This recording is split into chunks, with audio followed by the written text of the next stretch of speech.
Good afternoon, everybody. It's noontime on October 3rd, Monday. And so welcome to the Joseph Land Show.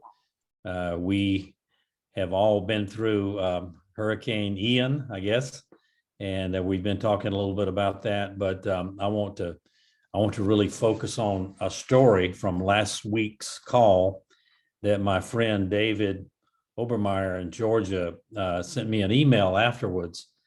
And it really blessed me so much. And I want you guys to hear, Dave, I want you to share, if you don't mind unmuting, share with everybody kind of the context of what we discussed last week and how it really applied to yourself, your business, your family, everything that you were kind of going through and doing over there with your business. So Dave, take it away.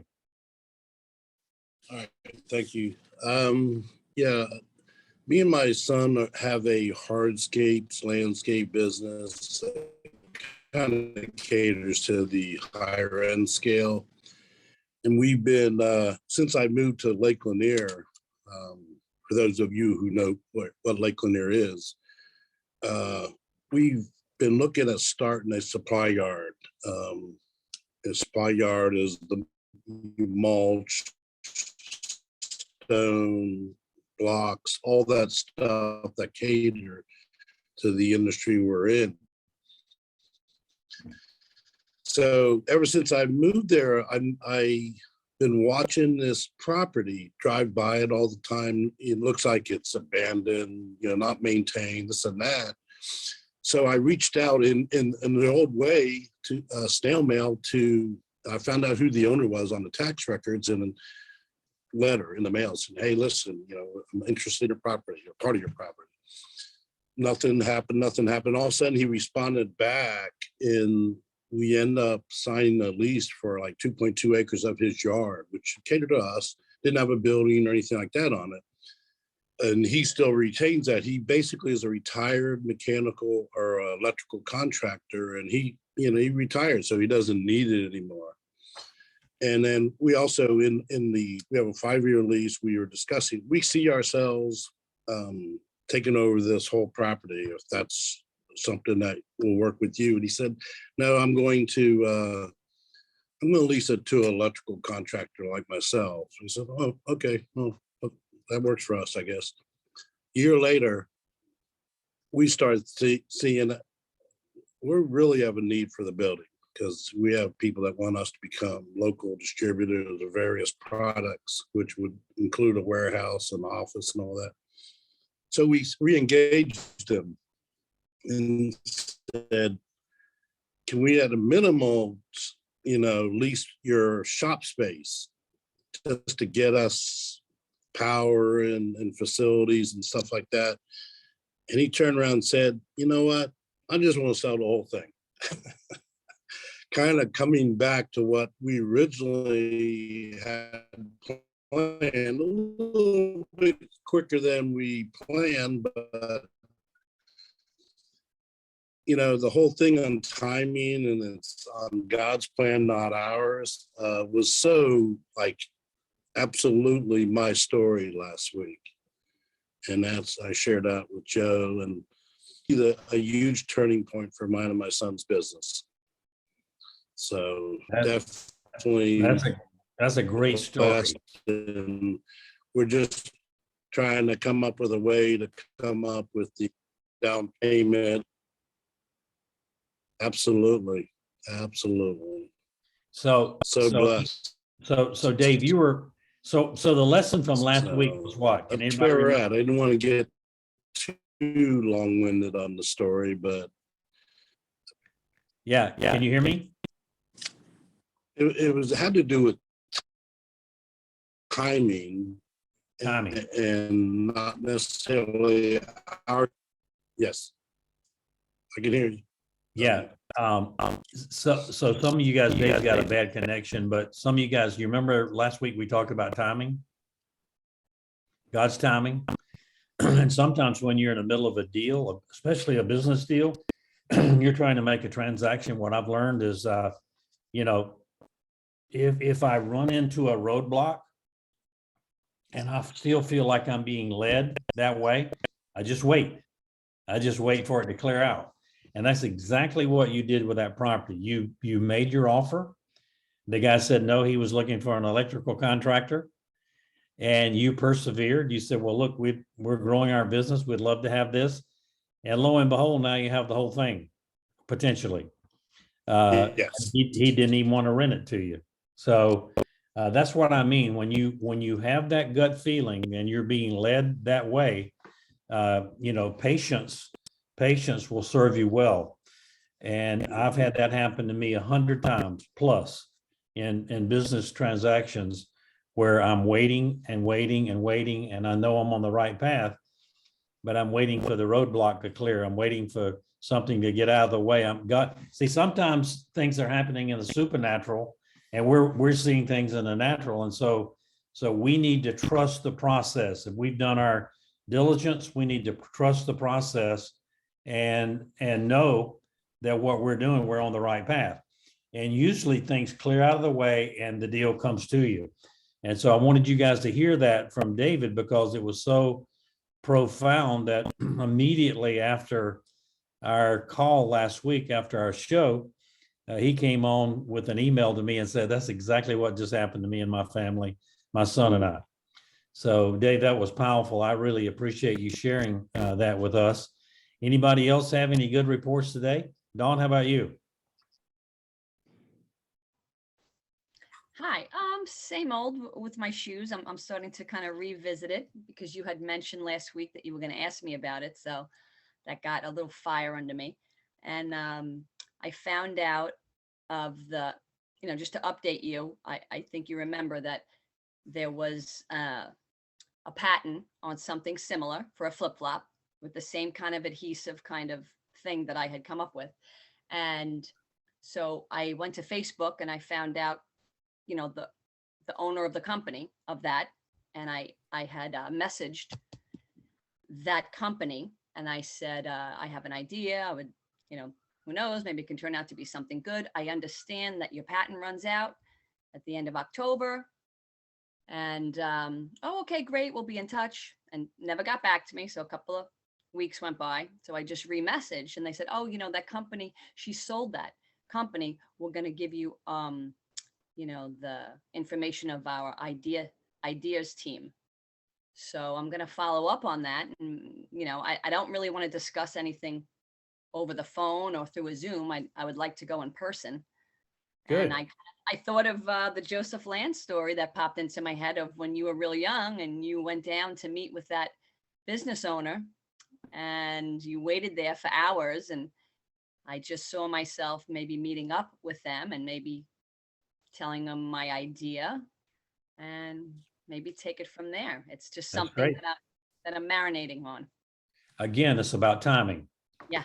Again, you just heard Dave talk about timing. It's about timing. And so you pursue,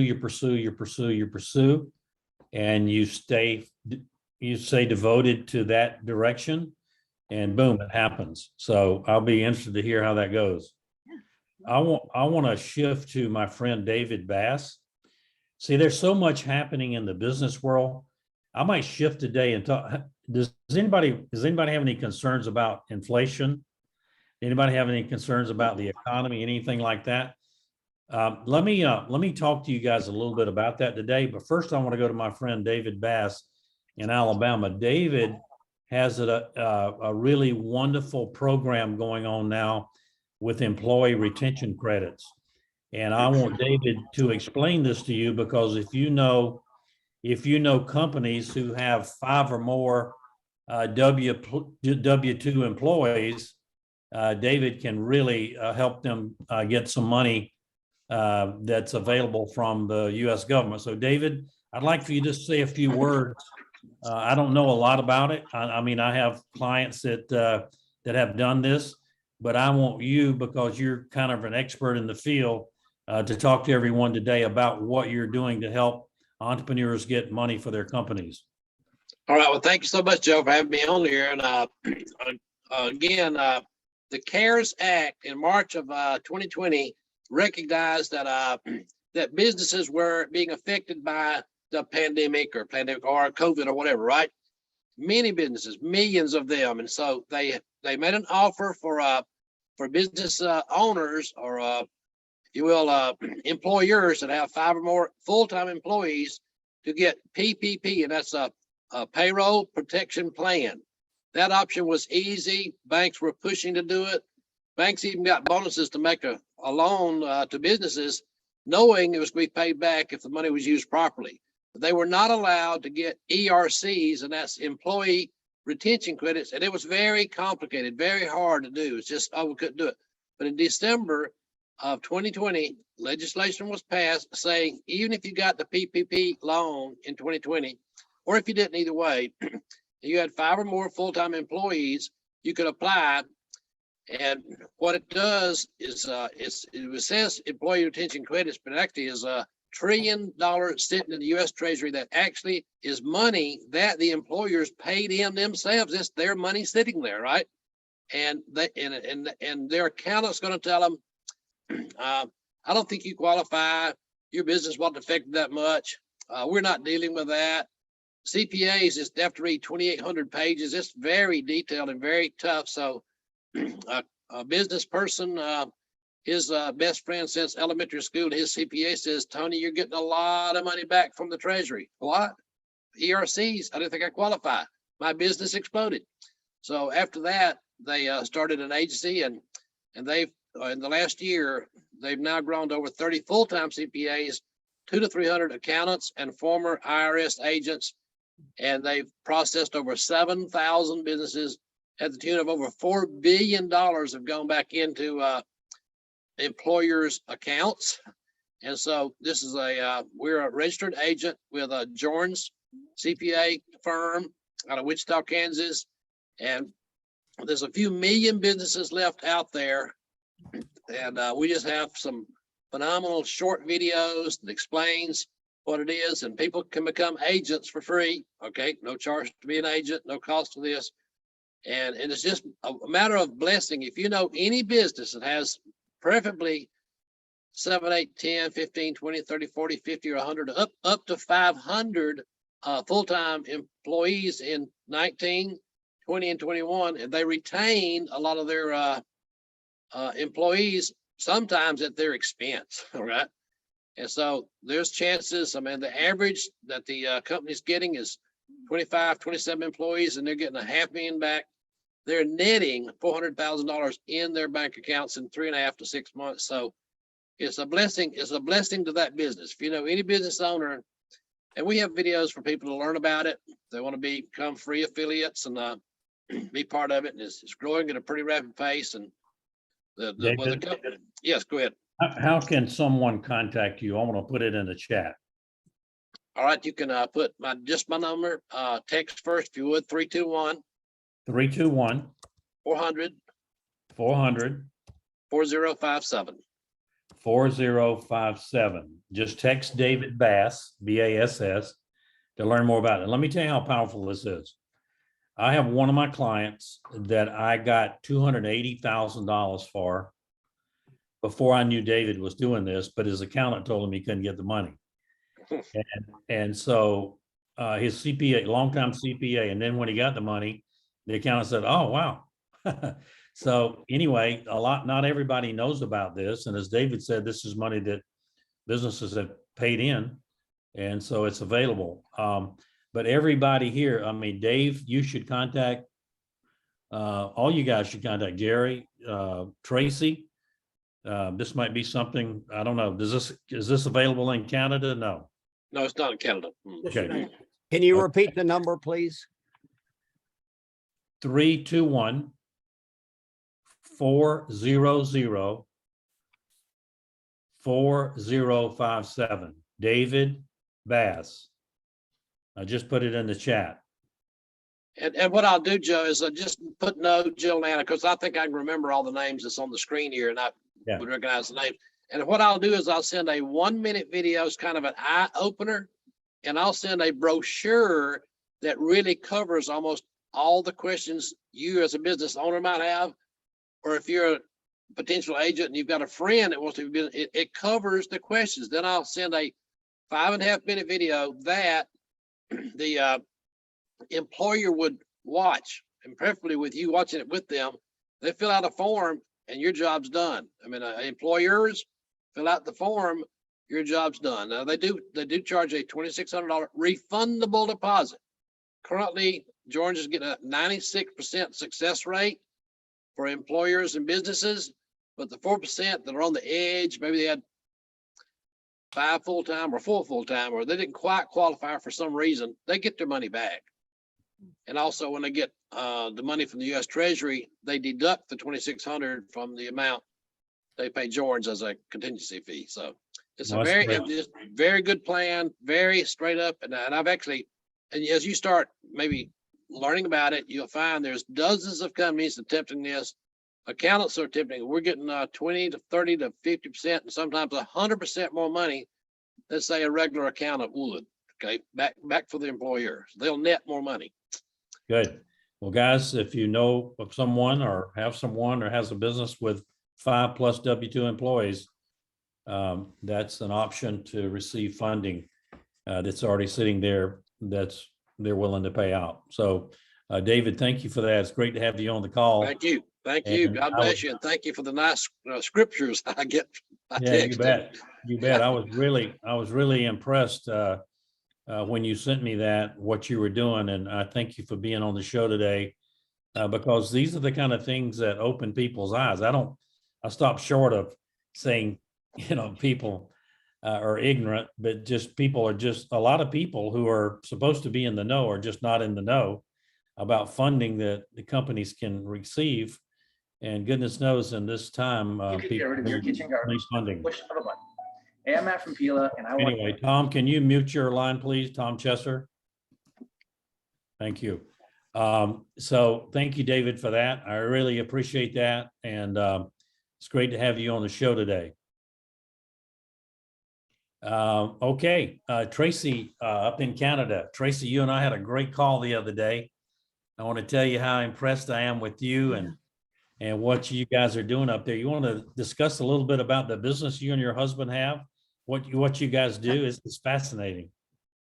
Well, we manufacture stuff for mines, like oil field. Like we have the oil field up here that gets the oil out of the sand. And they have these big, huge trucks that go in and bring out the rocks and stuff like that. You know what I'm talking like and also gold mines have them and stuff. And what my husband and his partners do is, or we do is build equipment that goes in and oils these big trucks and services them. And we build the equipment that goes in and does that in the oil patch and in the mines and stuff like that. So, and also we do a lot of work for the railroads. We're doing work for railroads out of the US too. The same idea, they go and they will fuel up the whole bunch of, engines at the same time. So it's kind of like refueler units that we work with. So that's what we do in this neck of the woods. That's amazing. Big time equipment trucks. Yeah. They Big, go into huge. these mines. Have y'all ever seen a truck, one of these guys? Man, they're huge. The tires on them are like 2 times as tall as I am. They're huge. Yeah. So it's amazing. I was really fascinated listening to you describe that a little bit. Yeah. So Rhonda, if you would send me your information, send me your cell phone information to joe@josephland.com. And when I feel led by the Spirit to send out a scripture, I'll send it to you. How's that? So anyway, I want to give you all the scripture God gave me early this morning. This is fascinating. I sent it to David Bass as well. Look this up later. This is 2 Corinthians chapter 4, 16, verse 16 through 18. Fascinating. Let me know how you like that. Who else would like to ask a few questions or say a few words today? Anybody? How about you, Jerry?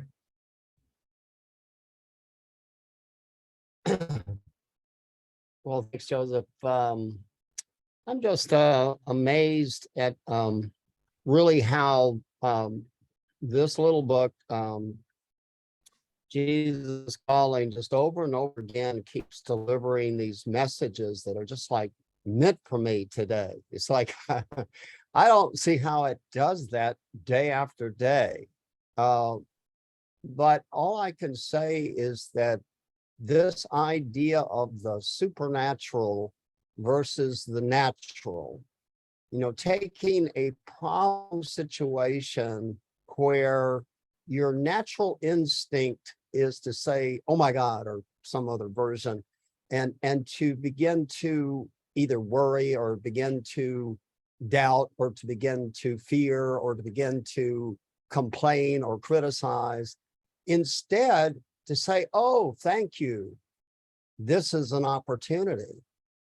And I just can't tell you what an incredible transition and mental state that can is just remarkable to me. And all of these things are tied together. That success and, what I'm learning is that success in business, I've always known that, God was in my business and in the work that I do and gave me the talents that I have, the work that I do with my clients, all that is there. So there's, there's been some various, but to now fine tune and basically say that my mind at every present moment belongs to God. And how am I going to respond to the opportunities that are in front of me? That's all I say. And I'm feel very blessed today. Thanks for letting me say. Yeah, that's amazing. I recommended to Jerry that he start reading this devotional that I read every morning called Jesus Calling. And today it talked about trust, didn't it? It was amazing. It was really amazing. Just trusting even when you're going through the turmoil. I remember going through turmoil in business and just trusting, just trusting. So, and, trusting every day and, each day. I remember sometimes going through a tough time in business, I would come home and say, phew, I made it through another day. And, you gotta kind of have fun with it too, because it's amazing. But, I've learned that there's no power in money. There's no power in position. There's no power in ego. There's no power in any of that stuff. There's only power in humility and vulnerability. And when you see somebody who's always got to have one up, or who's got to be better than, or who knows everything, there's just no power in that. That's kind of repels people. It's like saying to someone, it's like me saying to someone whose father was telling me, well, my kid is a great little league baseball player. And me saying, well, oh, shoot, that didn't mean anything. I was drafted by the Dodgers. You just don't say things like that. And it repels people. I want y'all to learn that lesson. My wife and I were having this conversation driving the other day. The most repulsive thing that a person can do is know everything. Have you ever been around somebody who just knows everything? Right? How does that make you feel? It makes me want to run, right? And so I want to be around people who understand the power, and it's not them, and who want to, first of all, reach out and be a blessing to others, and who want the Proverbs. I'm going to give y'all something else I learned the hard way. I was told if I really wanted to seek wisdom, that I should read the Proverbs daily, and that there were usually 31 days in a month, and there were 31 Proverbs in the book of Proverbs. And I was to read on the first day of the month, Proverbs 1. And on the second day of the month, Proverbs 2. And on the 20th day of the month, Proverbs 20. And it's amazing. I was reading in Proverbs the other day, and it said, don't let your lips praise you, let someone else edify you, right? And so when you, going back to what Jennifer and I were talking about, if you have to tell somebody else how good you are, that doesn't impress them, right? Can anybody relate to that? Right? So me, you know, I want people to find out the hard way. I have people hitting on me and wanting me to do something all the time, and I'm always kind of nice to them. But you know, I'm focused on my business. I'm focused on JL Capital. I'm focused on our fund. We have a large fund that we invest. I'm focused on my brand. I'm focused on giving away what I know on a call like this. What Jennifer and I are focused on JL Capital. So when you know that you know, that's what your focus is, and you don't have to talk about it. People find out. People will look you up. They'll Google you. They will find out about you, and it's pretty cool. I met with two business people that were wanting me to help their business, and so Jennifer and I took a long trip, and we met with them, and they said, we have Googled you and we know you can help us. Isn't that amazing? And so people will find out what you're capable of doing. You don't have to tell them yourself. They'll find out. And so I'm really big on that. Anybody have any questions for me today about the economy or anything? Anybody have any questions about you're concerned about it? Okay, Jerry? Well, I certainly would like to know your opinion, given that there's lots of, media out there, or underground media out there that says that the dollar will tank. It says that, the economy will tank, says that there will be all kinds of different things. So I would love to take, first of all, your spiritual perspective on how you balance yourself through all of those potential events happening, and what's your best shot as what you think is going to happen. Well, I'll say this, you can't, it's just like everything else. You can't take to heart everything you read. In the month of September, the stock market got hammered. Today it's up almost 2 points. And so who knows, right? But I'll give you a story, and I want you guys to make some notes. I'll give you a story. I'm gonna forego what I was going to talk about today to talk about this, because I think you should know these things. I want you to write down these three letters: F-A-N-G. F-A-N-G. I'm going to come back to that in a minute. But the story I want to tell you is about Flight 173. It was a United Airlines flight on December the 28th, 1978, from New York to Portland, Oregon. And, it was a great flight. And right as they were getting ready to land in Portland, there was an abnormal vibration in the landing gear as it was being lowered. And so what did the crew do? So the crew said, gosh, we got to diagnose this problem of this landing gear. And so they neglected to monitor the fuel levels of the airplane. And so while they were trying to fix something that really wasn't a problem, they ran out of fuel and the plane crashed. And so today I look at that unfortunate accident and come to find out that the landing gear was already lowered in their original descent. And I compare that story to what's happening with inflation today.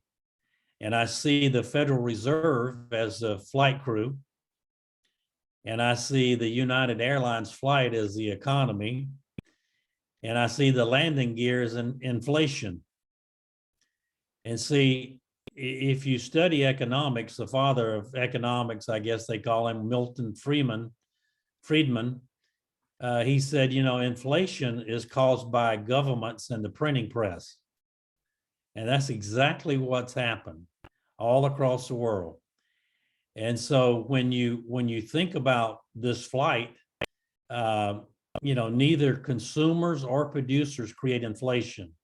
Who creates inflation? Governments, by printing money.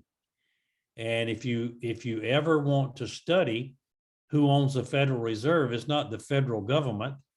The central banks are owned by, you know, privately owned businesses and families. And so when I look at this flight that crashed, I think about the Federal Reserve is kind of like the landing gear. They're so fixated on tackling the landing gear, which is inflation, that they've forgotten about, are too blind to see that the plane's going to crash because it doesn't have enough fuel, because they've overdone the printing presses. And to take it one step further, I think from what they've done, the plane's going to crash sooner or later.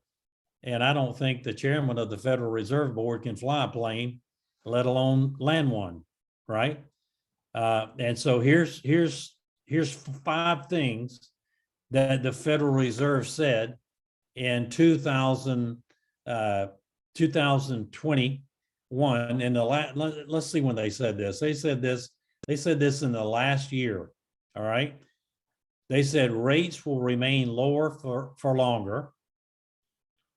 They said they were unlikely to raise rates until 2024. The Federal Open Market Committee of the Federal Reserve Board have raised rates from zero, almost zero, up to 3.25%. So what happened to we're not going to raise rates until 2024. 3, we believe the recession to be unlikely. 4, we believe inflation is transitory and not a problem. And 5, inflation should fall 2% in 2022.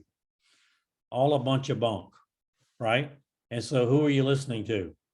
So let's go back to FANG. All right. Does anybody know what that stands for? You probably Google it while I'm talking. All right. This is an index where the top technology stocks are monitored. Okay. So F is for Facebook. You might as well put a double A. Amazon is the A. Another A would be Apple. An N would be Netflix. And a G would be Google. Now, for your homework, I want you to study each one of these companies and how much business they do in Europe and overseas.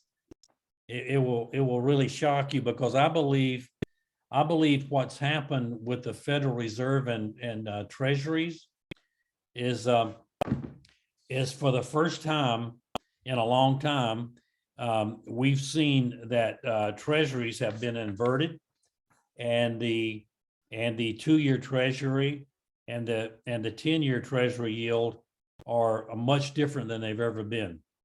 So what I'm trying to say to you is I believe inflation will truly happen around March-ish of 2023 in a big time way. And I think you're going to see some of these companies that I just called out. Has anybody been following what happened with Netflix? Netflix's stock has been hammered, right? And so when people in some of these European economies can't pay for their heating bills and some of these other things, they're going to neglect buying a new iPhone or buying a new technology or buying some of these other things that they can do without for a while and keep their old phone. And so what's going to happen, in my view, is you're going to see some of the revenues of these companies decline, and therefore their stock price. And so I think you're going to see in some of these companies, and some people say too big to fail. You know, some of the banks in 2008 and 9 were too big to fail. And some people will say, well, maybe Google is too big to fail. Maybe so, but their stock price, I'm going to tell you my prediction for these big companies in the end of the first quarter-ish of next year, their stock price is going to get hammered. So if you're going to be in those stocks, you're going to see a decline in their value. So that's just kind of where I am. And it's kind of the old story, they come for the generals last. And so these big companies, I call the generals. And you could probably add a few more to that realm of technology stocks that a lot of people follow. So it's pretty interesting. Anybody have any comments about that? Does that open your eyes a little bit about what's happening? Does anybody know how the Federal Reserve was created? When the Federal Reserve was created? Anybody want to tell us? David Bass? In 1913, off of Georgia, Jekyll Island. I think it's around Christmas Eve. That's exactly right. When nobody was home in Washington. Right. And so read this book if you want to read about the Federal Reserve and who really owns and who controls the monetary policy around the world. It's a central bank created at Jekyll Island, Georgia, and the book is called The Creature of Jekyll Island. And so if you look at Canada, if you look at China, any of these countries, they're controlled by the central bank. Their monetary policy is controlled by the central bank. It's the central bank in the United States is called the Federal Reserve. Isn't that ironic that somebody would name a bank the Federal Reserve and it's not owned by the federal government? The Federal Reserve Bank? Well, watch this. Federal Express is not owned by the federal government either. So people are starting to open their eyes and wake up and get information. Google this stuff. Look for it. Research. Go on. Do some study of your own so you're prepared. Because I think there's a great time of prosperity ahead of us. Those of us who are awake and who are God's children and so forth. I think there's going to be the greatest inversion of wealth ever happen in the world. And I think there's going to be the greatest revival ever happen in the world. And it's happening now. And so I wanted to give you that. But think about that. The Federal Reserve, who controls our monetary policy, is so fixated on the landing gear, which I call inflation, that they can't see what the real problem is. They're about to run out of fuel and crash.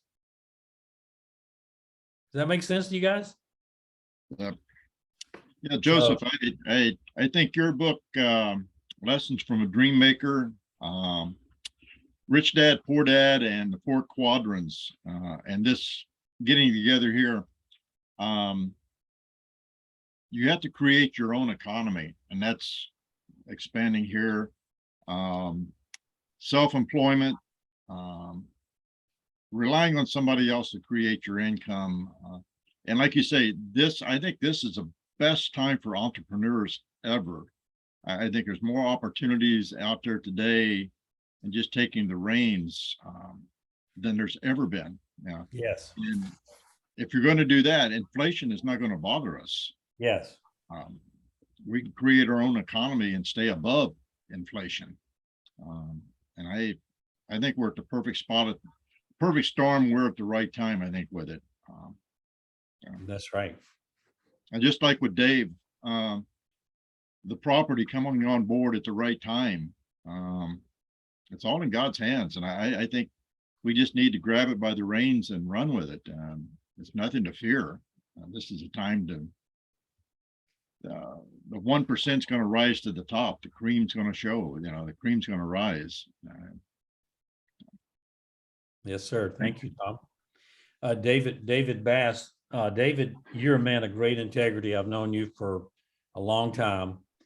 And I know what you're doing to help people with this employee retention credit.